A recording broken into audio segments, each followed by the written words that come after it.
Oi, seres humanos, tudo bom com vocês? Eu sou a Morgana, esse aqui é a História de Noah e hoje estamos aqui para falar sobre a segunda parte do Retrato, ou O Tempo e o Vento, o Retrato volume 2.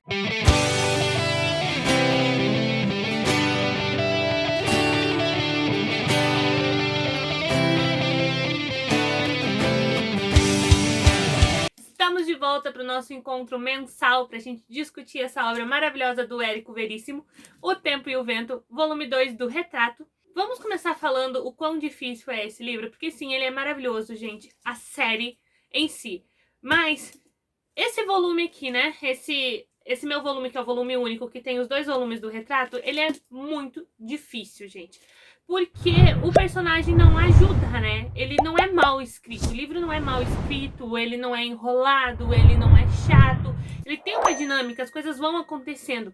E pra proposta que o Érico Veríssimo quis trazer esse livro, contar essa história, que é a construção desse personagem, que é a personificação dos coronéis da Primeira República, né, que são essas figuras políticas extremamente importantes durante a Primeira República e também durante a ditadura Vargas do Estado Novo, assim, é maravilhoso, porque ele consegue colocar todas aquelas características, sabe? Tudo que eu, professora de história, tenho que sentar com os meus alunos e estudar, né, ali no 8º ano, nono agora, nono ano do Fundamental 2 e 3º ano do ensino médio, e ele faz isso de uma forma muito legal. Só que esse personagem é um personagem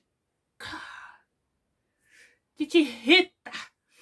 E mesmo eu, que já li esse livro e que da primeira vez que eu li, eu demorei pra ler esses dois volumes em um ano, os dois volumes eu demorei pra ler, porque eu não queria voltar pro Rodrigo. E a única coisa que me segurava pra ler esse livro era que eu sabia que tinha o volume 3 e a Monique tinha me dado alguns spoilers do volume 3 pra que eu quisesse lê-lo. Foi a única coisa, assim, que me fez continuar indo. E aí você fala, nossa, Morgana, você não gostou, mas você marcou tudo isso? Porque assim, mesmo sendo um personagem difícil, o Rodrigo ainda tem umas partes muito legais aqui, que valem muito a pena, assim, sabe? E eu acho que é uma leitura que você deveria fazer. Se você tá aí struggling, com dificuldades... Gente, eu tenho um problema com a língua portuguesa, porque eu tô num momento que eu tô estudando muito inglês, e aí o tempo todo vem os termos em inglês, eu não consigo lembrar como que a versão em português. Mas se você tá tendo dificuldades com o Retrato, saiba, o Arquipélago vale muito, muito, muito a pena. E acho que a coisa que eu mais gostei desse volume aqui é que vai chegando no final dessa história, e aí faltava 20 páginas, 30 páginas, 40 páginas, não lembro agora, e aí eu falei, cara, mas a história já acabou, o que ele ainda vai fazer nessas 40 páginas? E aí, um bálsamo, que foi a introdução ao Arquipélago. Então você já tem a entrada no finalzinho aqui do Floriano, mas sem colocar, né, o carro na frente dos bois. Vamos voltar para o que eu achei desse livro, né? Ele foi difícil, mas acho que foi muito mais fácil por eu saber o que esperar dessa vez e por eu ter essa meta, né? Dessa vez eu li ele em 15 dias, eu acho, porque eu queria entregar o vídeo nessa semana, dessa primeira semana de agosto. Caso não seja mais a primeira semana de agosto, hoje é quinta-feira, dia 5, tá? De agosto. É para esse vídeo sair no 6, 7, 8, 9. Domingo, dia 9. Se ele não sair domingo, dia 9, a culpa é das Olimpíadas. Na verdade, já era pra ele ter saído hoje, mas, gente, eu sou fanática por Olimpíadas e tá acontecendo no Japão, então grande parte dos jogos acontece de madrugada ou muito cedinho, e aí eu não tô tendo muita vida. Sem falar que eu dou aula pra pequeniниtos de 6 e 7 anos na parte da tarde, o que é bom, porque não é horário de jogo, então eu não perco nenhum jogo, mas complicou assim os horários, principalmente da edição do vídeo. Então eu tô gravando hoje. Se ele não saiu no domingo, é porque eu não tive tempo de editar, porque provavelmente eu tava vendo alguma final sábado à noite. Mas eu acho que não... Vamos rezar pra não ter nenhuma final sábado à noite, pra que eu possa editar esse vídeo. Mas voltando. Eu espero que esse vídeo seja o mais curto de todos, porque foi o livro que eu menos gostei. foi o volume que eu menos gostei de ler e que eu acho que eu tenho menos coisas pra falar, assim. Eu acho que eu já fiz uma boa introdução sobre os motivos que o Érico Veríssimo escreveu esse livro aqui, principalmente da figura do coronel e o que ele queria exemplificar, e como ele queria também traduzir a época, né, a Belle Époque e tudo mais, no vídeo anterior do volume 1 do retrato, e ele ficou longuíssimo aquele vídeo, quase uma aula de história, mas nesse aqui eu acho que, assim, ele é difícil, porque depois que a gente sai lá das eleições, que o primeiro volume acaba nas eleições, né? Nas eleições do Hermes da Fonseca. Acabou as eleições, continua aqui o segundo volume, no capítulo chamado Chantecler. E aí, a gente vai acompanhar o noivado do Rodrigo com a Flora, e aí depois a gente vai pro casamento dele com a Flora. E eu achei isso muito difícil de acompanhar, gente, porque esse período ali, ó, do final do Chantecler, durante o noivado do Rodrigo, e o início do casamento deles é bem difícil. É basicamente acho que esse livro vai, ó, da página 288 até a página 570. Quase 300 páginas. Então, digamos que as 100 últimas páginas é que entra a história do caso do Rodrigo com a Toni Weber. E ali as 100 últimas páginas voou. Quando entra assim, quando ele conhece a Toni e quando ele começa a se envolver com a Toni, até eles serem o caso e todo o desenrolar ali, nossa, voou aquilo. Eu li muito rápido. Mas essas 200 primeiras páginas eu senti assim que era mais do mesmo, sabe? Que era um ponto que ele já tinha aprovado no primeiro volume. Eu gosto muito desse livro porque essa saga familiar mesmo, né? Então, tipo, o primeiro volume, ele é muito legal porque cada personagem é composto para mostrar um período ou um ponto da história que precisa ficar exemplificado, sabe? Só que aqui, por todo esse período que vai ali, né, tipo, de 1910, 1909 até 1917, escolhe-se um personagem só. E eu acho que é aqui que o Érico deu uma quebrada, porque quando eu não gostava de um personagem no primeiro volume do Continente, acabava aquela partezinha e eu conhecia outro personagem. Eu ia entrar na vida daquele outro personagem. E aqui não tem isso. Você tem alguns respiros com alguns personagens que voltam à cena, né? Tipo o Toribio, toda vez que o Toribio aparece é maravilhoso, porque ele vem o tempo todo para quebrar as perninhas do Rodrigo, né? É complicado, ainda mais que esse ano foi o ano que eu li o livro da Yajaze, O Caminho de Casa, e lá ela faz esse negócio de cada capítulo ser um personagem e provar um ponto e mostrar um ponto da história, mas sem se tornar cansativo. Apesar que lá você fica com aquela vontade extremamente grande de querer muito, muito mais do que ela te dá. E aqui você fica com a impressão de que podia ser menos. Podia ser bem menos. E olha que é o menor livro da trilogia.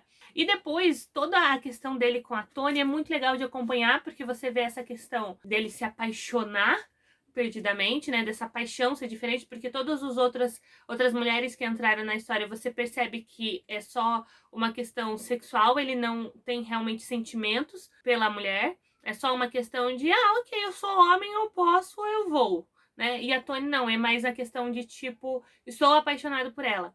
É muito legal de ver também a diferença, né? De como a Toni leva esse caso para a diferença que a Ismalha leva o caso com o Licurgo no livro anterior.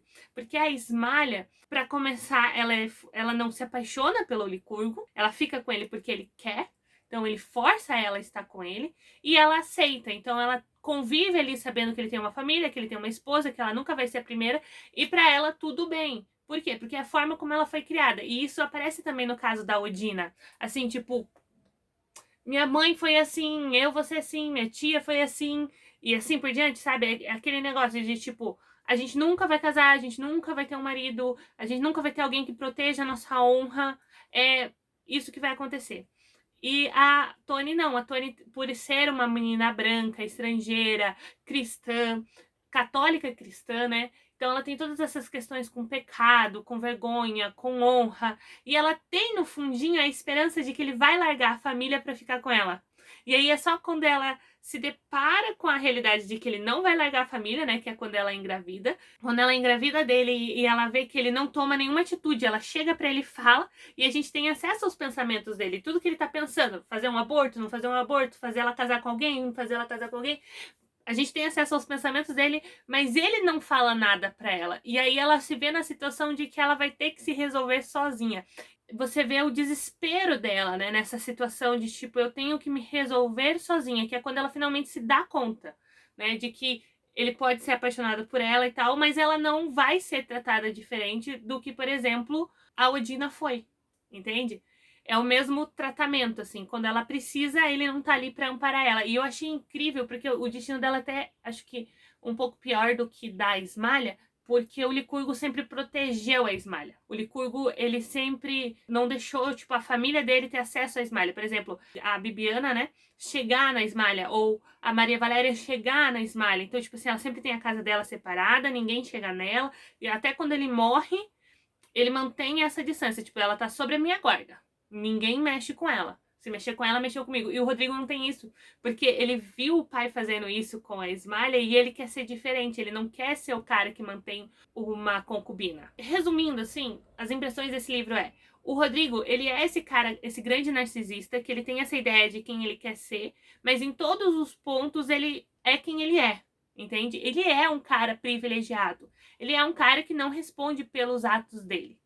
Não tem ninguém que cobre ele pelos atos dele. Mesmo quando ele sente medo da tia e do pai, é o medo do que eles vão pensar dele e não de algum tipo de consequência pela ação dele. Entende? E isso é o legal de se ver. E acho que é por isso que a gente odeia tanto esse personagem e esse livro é tão difícil de ir. Porque não tem nenhuma consequência. Porque é essa vida de privilégios que você realmente pode ser extremamente egoísta e pensar só em você e complicar a vida de todo mundo ao seu redor e não tem nenhum tipo de consequências. Falei no outro vídeo que as coisas que ele ia fazer que iam ser piores, né? Mas não. Eu acho que ela mantém essa linearidade. Eu acho que a questão do Rodrigo tá muito naquela conversa que ele tem com o Bio no primeiro volume, que o Bio fala pra ele que ele vai se acostumar a fazer esse tipo de coisa, a desonrar meninas, a entrar em brigas, a fazer tudo que tiver de errado, ele vai se acostumar a fazer. Então a gente vê isso aqui nesse segundo volume, né? Porque ele fez primeiro com a Odina, e aí não teve nenhum tipo de consequência que abriu guarida para ele fazer isso com a Toni. Porque ele faz, ele tira a virgindade dela e tem esse caso com ela, e depois engravida ela e não resolve o problema, e aí ela acaba se matando, porque ele pode. Porque os pais dela eram pobres, dependiam dele também, né? Viviam na casa que ele tinha dado, tinham conseguido emprego porque ele tinha conseguido esse emprego e ele só fez isso para poder se aproximar da menina. Então é aquele negócio assim, a quem os pais iam poder recorrer? A ninguém. Quando eu tava lendo o caso da Toni, eu lembrei, teve aquela conversa com o padre no velório da Emerenciana Amaral, que é essa primeira personagem, né, que o Rodrigo traz, os Amarais, que é esse final dessa rixa entre as famílias, digamos assim. E ali o padre tá tentando falar com ele sobre como ele pode ser diferente, né? Porque assim, o Rodrigo ele tem uma decisão para fazer durante toda a história dele. É reconhecer que ninguém nunca vai fazer ele pagar pelos erros dele, mas ele agir conforme a consciência dele, certo? Porque ele tem consciência, ele sabe que é errado, ele sabe que ele tá fazendo mal, ele sabe que ele tá se aproveitando, mas ainda assim ele faz. E ele tá tendo essa conversa com o padre e o Rodrigo diz pro padre assim, ó: sempre ouvi dizer que na casa dos 40 os homens perdem a cabeça e saem a correr atrás das mulheres.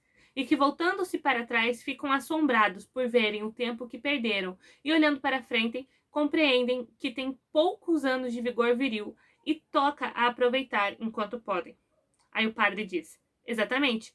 Esse é o caso da estúpida maioria. Entre o tempo e a eternidade, escolhem o tempo, que lhes parece mais próximo e certo, e atiram-se aos prazeres carnais. Mais tarde, velhos e doentes, quando o corpo de nada mais lhes vale, eles o hipotecam à igreja, procurando trocar uma carcaça perecível pelo tesouro da vida eterna.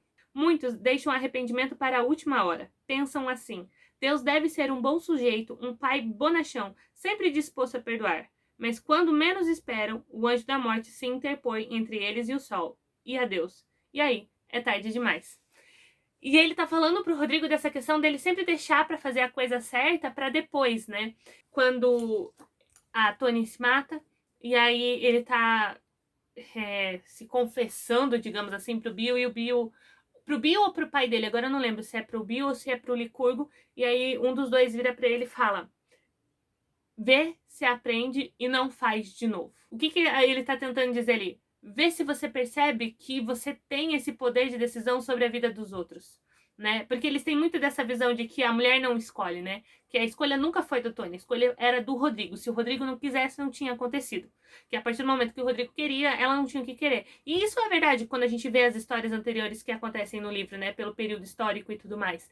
E aí, então a gente percebe que ele tem essa decisão pra tomar, né? De eu vou fazer diferente. Nossa, na hora que ele tava tendo essa conversa com o Licurgo, eu lembrei lá do Cuca fazendo a fofoca no início do primeiro volume, que ele era padrinho de uma menina e depois desonrou ela com 16 anos. E aí a gente sabe então que vai voltar. E quando a gente chega na última parte, o Floriano conta pra gente que ele tá tendo um caso com uma mulher de 20 anos. Então, a gente chega a essa conclusão de que realmente, quando você tem privilégios, é muito difícil de você abrir mão deles. As pessoas acham que é muito fácil abrir mão de privilégio, e não é, porque um privilégio é algo que você faz, que você pode fazer sem nenhum tipo de consequência e que traz algum tipo de mal para outra pessoa. Você deixar esse privilégio de lado, abrir mão desse privilégio, requer muito sacrifício da sua parte. Porque você está acostumado, você foi criado podendo fazer isso. E de repente você se posicionar e você falar, eu não vou mais porque é errado, não para mim, mas para aquela outra pessoa, é um movimento que a gente vê até hoje, muito difícil de fazer na nossa sociedade. Eu acho incrível acompanhar isso aqui pelo Rodrigo. Mas como disse, é um livro complicado, assim. Eu tive várias partes de eu preciso ler porque eu tenho uma meta, eu preciso ler porque eu tenho uma meta. Mas teve outras partes que foram muito boas, que eu marquei aqui e que me fizeram rir, assim, horrores. Como essa parte aqui da conversa da Mariquinha Matos com a Maria Valéria e a mãe dela, que ela tá dizendo que um rapaz bonito como o Dr. Rodrigo não deveria se casar nunca. É muito homem para uma mulher só. Sua mãe impertigou-se na cadeira alarmada. Mariquinhas, isso é coisa que uma moça direita diga? Ora, mamãe, não estamos mais no século XIX, e sim em 1910. Com uma loquacidade nervosa, começou a falar no movimento das sufragistas na Inglaterra. Quando ela terminou, a mãe procurou desculpá-la. São os malditos livros que essa menina lê.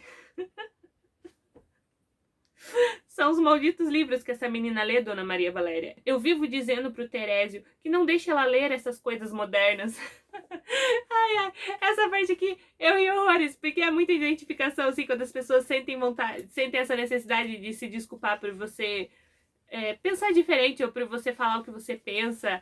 Eu achei isso muito incrível. Tem a parte também que o Rodrigo tá falando com o Bio sobre como ele não vai ter um caso com a Tony, porque isso não seria direito, porque isso, porque aquilo, porque não sei o quê. E aí quando ele olha pro Bio, o Bio tá de olho fechado. Aí ele vira pro Bio e fala, você tá dormindo? Aí o Bio responde, não, estou só de olho fechado, vai falando aí. Porque o Bio já conhece essa missa, né? Tipo, o Bio sempre vem pra lembrar o Rodrigo que o que ele fala não se paga, né? Não se compra. Ah, outra coisa bem legal que eu achei aqui nesse livro foi a parte na página 457, que o Rodrigo tá falando sobre os filmes que ele e a Flora assistem, e aí ele fala sobre o filme do Dad, que é o Casamento de Dad. Eu tentei procurar esse filme no Google, eu não achei. Eu achei alguns outros do Dad, mas esse não. E eu achei incrível isso, ó. Diz assim, ó. O próximo filme era uma comédia, O Casamento de Dad, em que o herói é perseguido por uma preta que o obriga a casar-se com ela. O resultado da união é uma série de filhos com raias pretas e brancas como zebras. Ai, gente, eu rio, desculpa. Eu sempre rio em vez de chorar. Mas é incrível, assim, como não faz tanto tempo, né? E como é o tipo de piada que, na verdade, em 2008, por exemplo, é o tipo de piada que eu ainda via se fazer. E até hoje, se você estiver num lugar onde não tenha pessoas pretas perto, é capaz das pessoas fazerem esse tipo de piada. Mas, ai, eu queria tanto... Nossa, eu procurei esse aqui, eu queria achar esse casamento, porque são curtas, né? E eu queria achar pra ver se dava pra trabalhar em sala, mas eu não achei. Fiquei triste. Mas eu acho que o bom de ler esse livro aqui, na questão desse volume principalmente, é que o Rodrigo traz muitas dessas menções culturais. E aí você tem muito desses nomes, desse período, dessa arte, desses filmes, dessas radionovelas, e até do próprio Chantecler, né, que é a peça que leva o nome do livro, que dá pra gente procurar, pra ver e tentar um pouco absorver essa época. Então eu acho muito legal da pesquisa que o Érico fez para esse livro. Mas é um livro difícil, não é o melhor livro dele, com certeza não. Eu acho que ele consegue retratar esse personagem e dar a substância que o Rodrigo precisa. Porque aí a gente chega, né, no último volume, que é esse volume que é dividido em 3 partes, que é basicamente o personagem principal é o Floriano, que a gente tem esse vislumbre nas últimas 20 páginas, que é esse filho mais velho que vai realmente enxergar quem o pai é, vai ver todos os defeitos e vai querer ser diferente. E quem nunca quis, né? Quem nunca teve esses pais que vivem de uma forma moralmente problemática e que você cresce querendo ser diferente. E aí a gente vai ver esse caminho do Floriano, então, para entender o pai, para perdoar o pai e para entender até que ponto a vida dele tá sendo realmente vivida, né? Porque tem muita coisa que ele deixa de fazer porque é só porque o pai dele faria. E aí ele não sabe, eu realmente quero isso, vale a pena lutar por isso, ou eu só tô deixando de fazer porque meu pai faria isso, e aí por ser ele, eu não quero.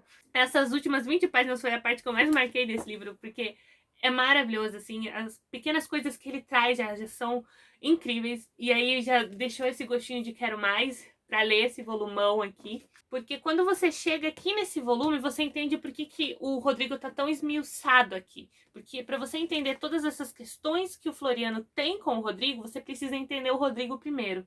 Você percebe, assim, o quão complicado seria ser filho do Rodrigo, né? Porque uma coisa, assim, a gente lê Rodrigo e não gostar dele. Imagina ser criado por ele. Tem uma parte que eu queria mencionar aqui, que eu achei muito legal, que é a parte que ele tá falando, que o Floriano tá falando da Segunda Guerra Mundial, sobre os estados totalitários, né? Sobre o estado do Vargas, sobre o estado do Hitler, sobre o estado do Mussolini. Estado aqui que eu falo é o governo de estado, tá? Estado com E maiúsculo, gente.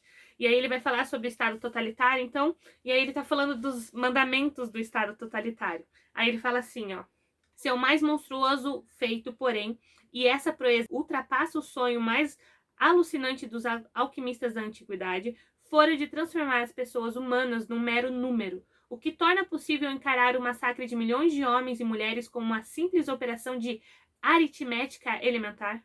O Deus-Estado subvertera os mandamentos. Denuncia teu pai e tua mãe se eles murmurarem o que quer que seja contra o Estado. Matarás com alegria sempre que isso for necessário aos interesses do partido. Darás falso testemunho contra teu próximo se essa mentira for útil à causa. E aí, no próximo parágrafo, dá umas reticências aí, ele diz assim, ó: adulterando a história, a biografia, a sociologia, a antropologia e a filosofia, de acordo com os interesses da causa, o Estado totalitário pretendera reduzir a sabedoria dos séculos a um punhado de axiomas, fórmulas e gritos de guerra que seus jovens robôs repetiam com feroz orgulho, contentes por se verem livres da dura e fastidiosa tarefa de ficarem debruçados durante anos e anos sobre os livros. Abaixo as universidades, morte aos cientistas, filósofos e artistas, cujas obras não sirvam ao objetivo do partido.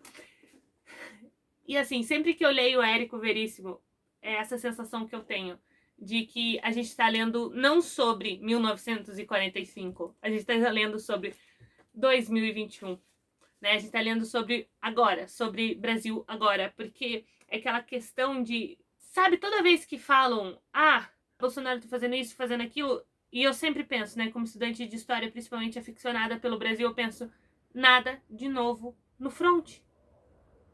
Tudo que o Bolsonaro fez, Vargas já fez antes dele, a ditadura militar já fez antes dele, Hermes da Fonseca já fez antes dele. Eu tava vendo uma entrevista ontem e aí eu tava pensando exatamente nisso. A pessoa falando na entrevista assim, que a gente tá vendo várias conquistas de direitos que foram conseguidas sendo minadas. Pequenos direitos que foram duramente lutados para se conseguir serem minados hoje em dia. E eles estão sendo minados porque não foi essa geração que conseguiu. Porque se essa geração não tivesse nascido com eles, ela estaria lutando por eles. Mas como a gente nasceu com eles, a gente não sabe ainda como é viver sem eles garantidos na lei, a gente não dá tanto valor.